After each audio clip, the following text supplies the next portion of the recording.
For my birthday this year, I made myself a coffee sponge cake with walnut praline. It's rich, light, and full of coffee flavor, and honestly, I couldn't stop eating it, so I had to share it with you. So let's get started.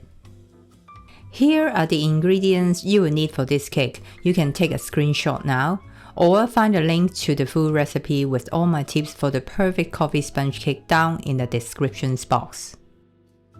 Let's talk about the coffee. It's really the star of this cake. Always use a good quality one or your trusted brand, because it truly makes the cake shine. All that lovely aroma and flavor come from the coffee you use. Heat the milk in the microwave for about 20 seconds. Then stir in the coffee until it's completely dissolved. Set it aside to cool. Then for the dry ingredients, sipping flour, corn flour, baking powder, and salt. Doing this first just makes everything go a lot smoother later when you mix the batter. Also, preheat the oven to 180 degrees Celsius so it's nice and hot when the cakes go in. I'm using my stand mixer for this, but a handheld mixer works just as well. Cream the butter and sugar together on medium speed until it's pale and fluffy.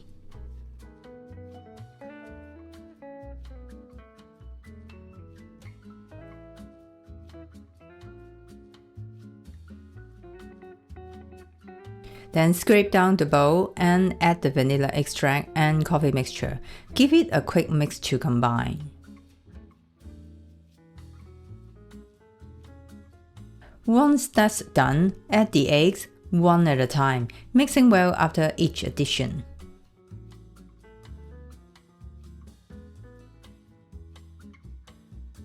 Finally, add the dry ingredients mix and beat until everything is well incorporated.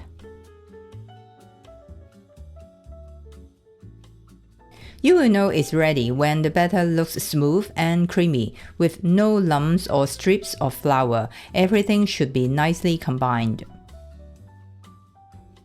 To get even layers, I like to weigh the batter so I know exactly how much goes into each pan.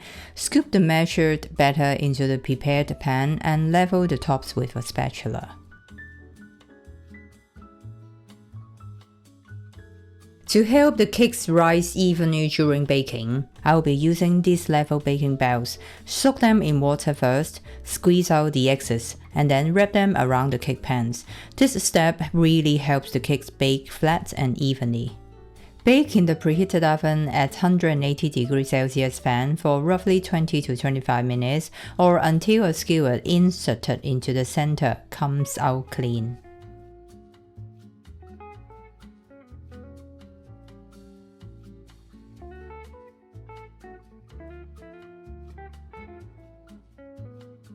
Look at them, perfectly baked and the tops are nice and flat. I'm really happy with how they turned out. Let the cakes sit in the pan for about 10 minutes, then remove them and transfer to wire rack to cool completely.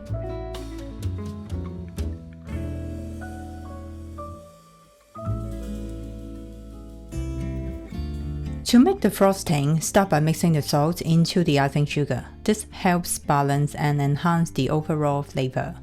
Next, pour the cream into the saucepan along with vanilla extract and instant coffee powder. Turn the heat to medium and warm it gently. We are not boiling it, just heating enough to dissolve the coffee. Keep stirring until the coffee is completely dissolved. Remove from the heat, pour the mixture into a bowl, and let it cool for about 5 to 10 minutes before chilling it in the fridge until cold. Once the coffee cream is cold, we can start whipping the frosting. Add the chilled mascarpone cheese and icing sugar mixture to a bowl.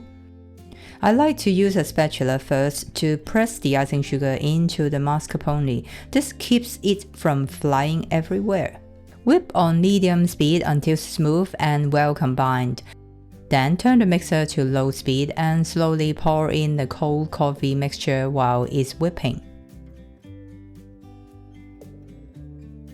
Once it's all added, increase the speed to medium and whip until soft peaks form.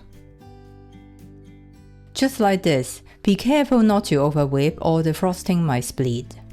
Now pop it in the fridge until you're ready to use it. Before we start making the walnut praline, place a silicone mat on a baking tray, or you can use parchment paper instead. Once the sugar is ready, we will need to pour it onto the surface immediately, so it's best to have everything prepared in advance. In a saucepan over medium-high heat, add the caster sugar and let it cook gently. As the sugar begins to melt, gently swirl the pan to help it caramelize evenly, but don't be tempted to stir it. You are looking for a deep golden amber color at this stage. Once all the sugar has melted, give it a quick stir until smooth.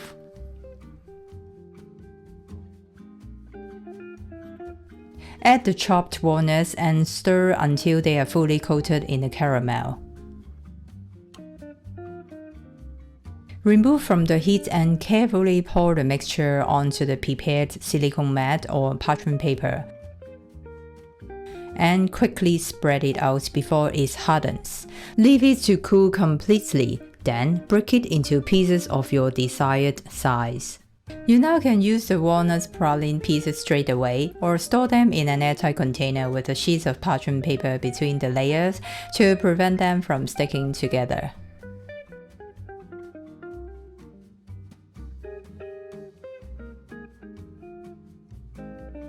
For a smoother process, use a cake turntable with a non-slip mat and a cake board.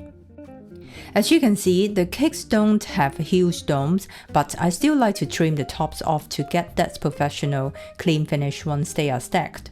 Place the knife horizontally and cut along the edges while slowly turning the cake. When you get back where you started, just gently slice through the middle. The top should come right off.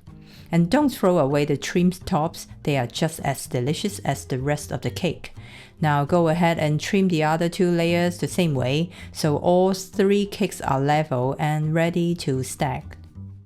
Alright, we are ready to decorate.